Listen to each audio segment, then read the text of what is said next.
But you can't really have a strong, successful, prosperous business climate if you don't have infrastructure. And infrastructure is critical. This is one of Congress's major responsibilities. It all comes down to infrastructure. Helping states and cities fund new infrastructure projects. Why do we wait until death is at our door? The physical platform of the economy are the roads that you see behind you. The lifeblood. It's the lifeblood. The words economic, development, and infrastructure have been mentioned in the same sentence for many generations. From the construction of the Erie Canal and the Transcontinental Railroad in the 1800s to the interstate highway system in the 1950s and 60s, a high-quality transportation network has always been vital to a top-performing economy. When President Lyndon Johnson signed the bill to create the U.S. Department of Transportation 50 years ago, he was quoted as saying, "Our system of transportation is the greatest in the world, but we must face facts.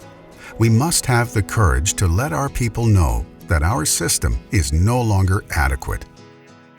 No infrastructure means no economic growth, and no economic growth is disastrous to any city, county, or state. Economic development will follow where transportation infrastructure exists or can be added.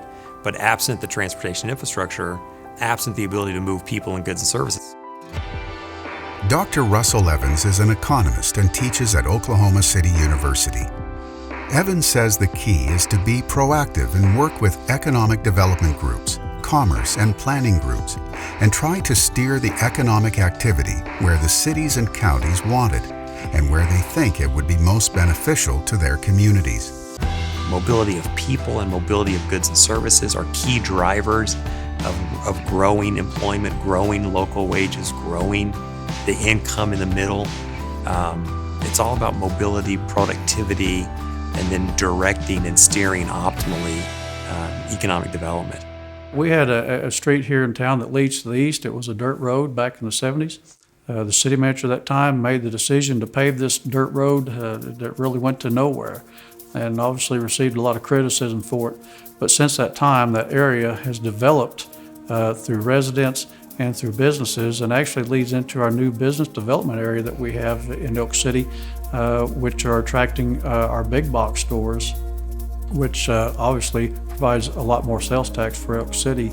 A modern transportation network is vital to our economy and is a prerequisite for future growth. It allows businesses to manage inventories and transport goods more cheaply, access a variety of suppliers and markets for their products, and get employees reliably to work.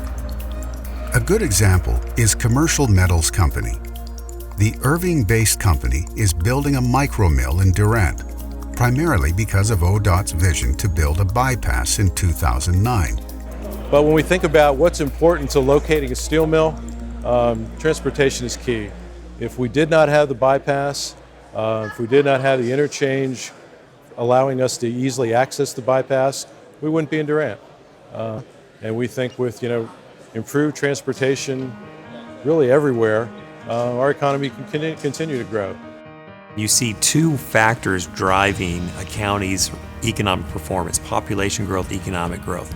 It's one, how close am I to the next biggest city in the corridor, and two, how close am I to the highway itself.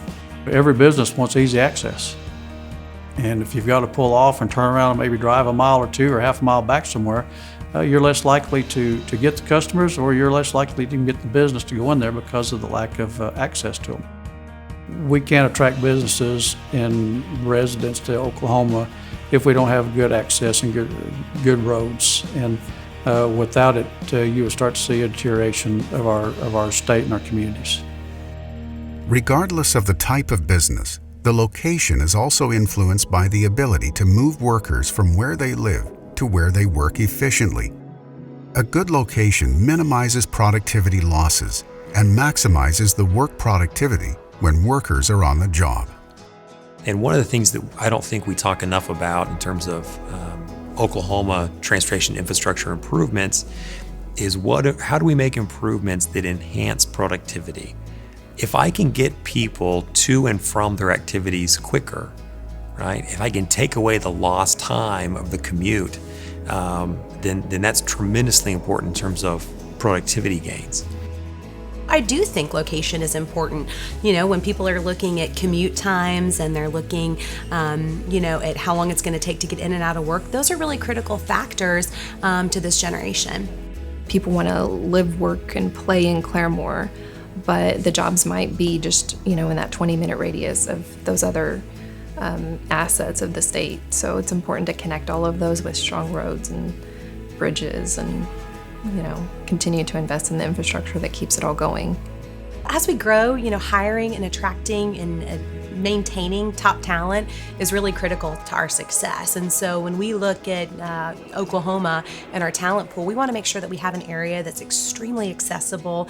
We are pocketed in a perfect location in very family-friendly neighborhoods and cities. We're close to several universities. We're right in between OU and OSU. And so we're also in a very low traffic area. So for our employees, it's very easy to be able to get in and out of work, and that's critical.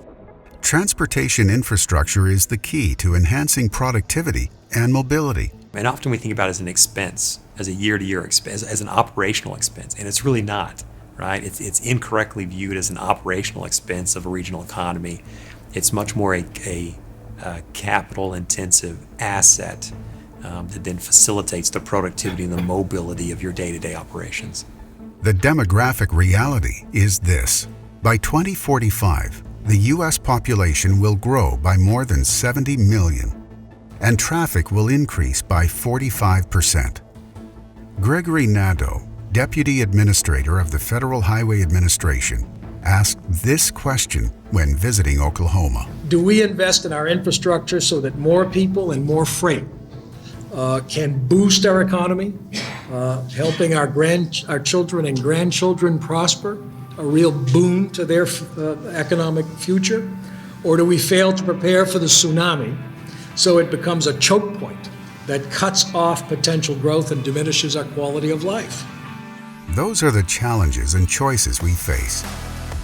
Infrastructure is an investment, but also an opportunity. An opportunity to keep our national economic engine from sputtering and keeping Oklahoma on its promising course as a rising star of the American economy.